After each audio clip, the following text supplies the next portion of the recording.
Right now on Denver 7 News on Local 3, Ukrainian President Volodymyr Zelensky is about to address Congress. He's asking lawmakers to do more to stop Russia's invasion. We're live with the latest as President Biden prepares to announce more aid. Starting today, a new gas surcharge will make your Uber ride or Eats order more expensive. Local drivers weigh in on the measure designed to offset soaring prices.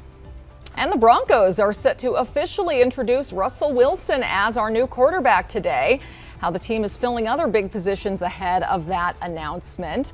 Wilson here with his wife Sierra yesterday, already making an impact in our community. We'll share some photos from his visit to Children's Hospital just ahead. Thanks for joining us. I'm Nicole Brady. And I'm Jessica Crawford. We're helping you prepare for a big shift in the weather this afternoon. Meteorologist Lisa Hidalgo is timing out when some March snow will blow in. Lisa? Typically our snowiest month of the season, and so far it's been a pretty snowy one. It's a Denver 7 weather action day. Everything is pretty quiet right now. 45 degrees in Denver. You're going to find a mix of sun and clouds early this morning. Building clouds, though, as the day goes on. Highs that'll be right around 50 to near 52 by early afternoon. It'll get cooler from there, and tonight we're going to see some rain showers develop. So for the evening commute tonight, wet roads. It's going to switch over to snow tonight, so some slick conditions tomorrow morning. Likely Denver's going to see around 3 to 6 inches of snow, but it is going to be heavier south and west of downtown. I'll show you some of those totals coming up, but basically here in the area shaded in pink that's under a winter storm warning, that goes into effect tonight at 6 o'clock. I'll show you just how heavy those totals could be, Katie, coming up here in a few minutes.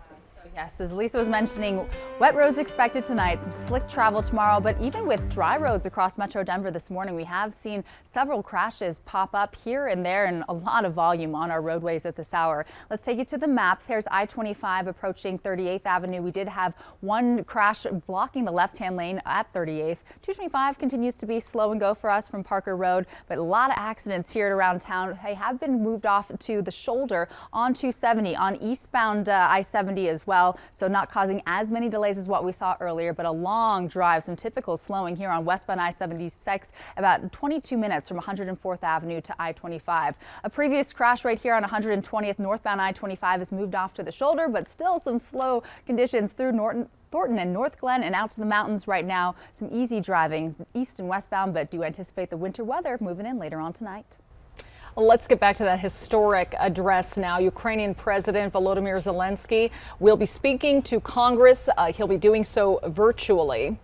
He wants the U.S. to do more to help stop Russia's invasion of Ukraine. Denver 7's Colette Bordelon joins us, and you've been monitoring that speech. Yeah, it's supposed to start any minute now. Lawmakers in D.C. getting ready to hear what Zelensky has to say. You can see right here the chambers prepping for this virtual address. Obviously, Nancy Pelosi right there in the center likely will make an introduction for Zelensky before he does speak virtually. Now, he did address Canada's parliament just a day ago. That speech took around 25 minutes. So hopefully by the bottom of the hour, I do have a full update on that speech for you. But one of the biggest questions ahead of this address, whether or not Zelensky will try to pressure the president to have NATO impose a no-fly zone. NATO still says it can't do that, scared it would only escalate the war. That's a position echoed by the White House press secretary last night. Now, the address today likely similar to the one he made to Canada's parliament, where he says almost 100 Ukrainian children have been killed in the invasion, now on its 21st day.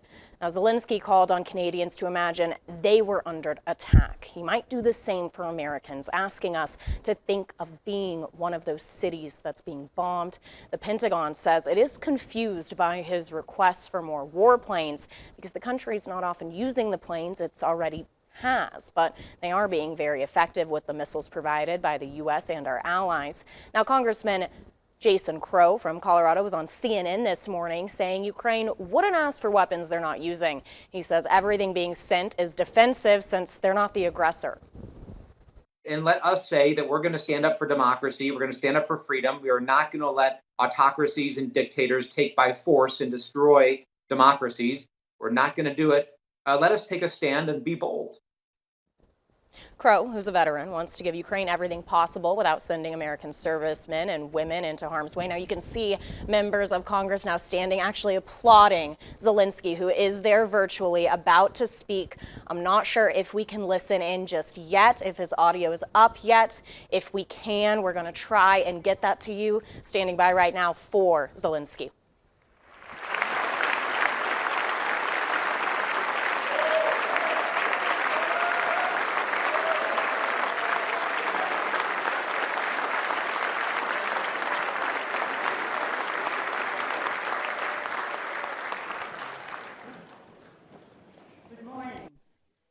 Good morning, Mr. President. Good morning, Madam Ambassador, who is with us this morning. Madam Ambassador.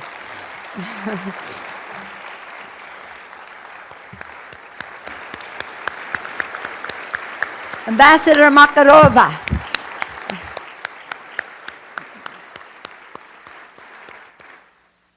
Mr. President, it is my honor to present to you the Congress of the United States, which has great respect and admiration and appreciation for your courageous leadership. Members of Congress, I have the high privilege and distinct honor of presenting to you the President of Ukraine, Vladimir Zelensky. Slava Ukraina! Slava Ukraina!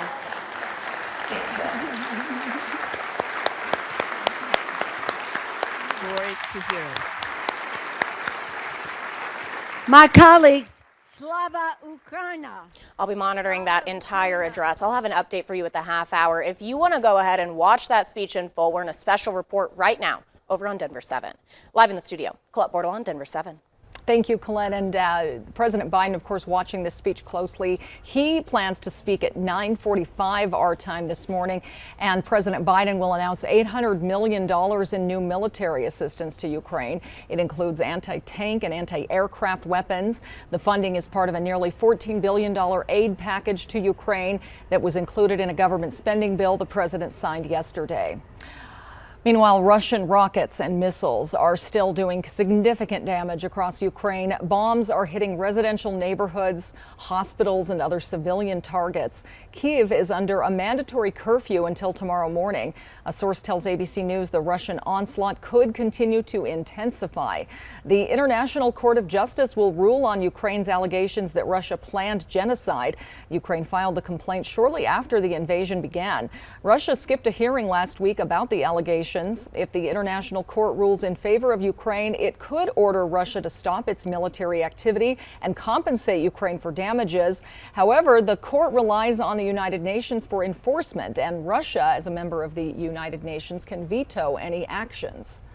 Well, we're all looking for ways around the higher gas prices that we've been seeing, including rideshare companies. Starting today, if you take an Uber, you will be charged an extra fee. The company is adding it to offset those higher gas prices its drivers are paying. This morning, we're taking a 360 in-depth look at what's being done to try to lower the prices. We'll look at the push for more local oil production, the amount of oil Colorado already produces, what it takes to drill new wells in our state, and how much our local refineries can actually produce. First, here's a look at the current average price per gallon in Colorado. We've saved at $3.97 for the past several days, but that's still 60 cents more than what we were paying this time last month. Denver 7's Veronica Acosta starts our team coverage. And Veronica, you spoke to an Uber driver struggling to make ends meet with higher gas prices. That's exactly it. So if you are one of the many who are hoping to get on an Uber to avoid paying more money at the gas station, you might want to take a second and think about that a little bit longer. And that's because Uber is adding that surcharge starting today. So it's not only going to be Uber, it's also going to be Uber Eats. And for those deliveries, as far as your drive goes, if you do get on an Uber, it's going to increase between 45 to 55 cents per ride. Uber Eats is going to increase anywhere between 35 and 45 cents. The good news is those extra couple of dimes, those will go straight back into drivers' pockets so they can afford to pay for those increasing gas prices. And we did speak to that Uber driver who told us she uses the driving rideshare program to supplement her other business, which is breeding stallions. She said she's happy about that surcharge and she really thinks it's going to help her make ends meet. I'm happy with it. And I love driving for Uber because it allows me the flexibility with my business that I run to add in the hours where it's fitting. And so far, it seems to be a good thing. That bonus was very important for me to know that I was going to be able to continue. Uber, not the only rideshare doing this, of course. Lyft just announced they're going to be doing something similar, a surcharge for their riders. They haven't said how much it's going to be just yet, but both companies have said they plan this to be a temporary solution to those rising gas prices. They're going to reevaluate once those gas prices start coming down. We're live in Denver this morning. I'm Veronica Acosta, Denver 7. Thank you, Veronica. Well, this morning, Colorado Republicans will announce a solution in support of more domestic oil and gas production. Colorado ranks 5th in the U.S. for oil, and we checked. The U.S. is already the top oil producer in the world. Our consumption just outpaces production. Here's a look at the top 3 countries. The U.S. produces 20%, followed by Saudi Arabia with 12% and Russia with 11%. While increasing Colorado's oil output seems like a simple solution, it's not that easy. Colorado Public Radio reports the number of active rigs in the state has held steady at about 14 since February. That's down by nearly half since 2019. Money is a concern here. It costs to open a well and even more to drill a new one. Experts say the pandemic hurt oil producers' bottom lines and they aren't ready to take risks. Energy companies are also dealing with supply chain problems and staffing shortages. Colorado has 2 operating petroleum refineries in Commerce City. They can produce 103,000 barrels of crude oil a day, about a third of our state's demand back in 2020. Homeowners drowning in HOA fees are facing foreclosure. We're taking a 360 in-depth look at Colorado's HOA problems and the proposals hoping to help homeowners. And Colorado families are getting closer to free preschool. We'll explain how a bill will help create access.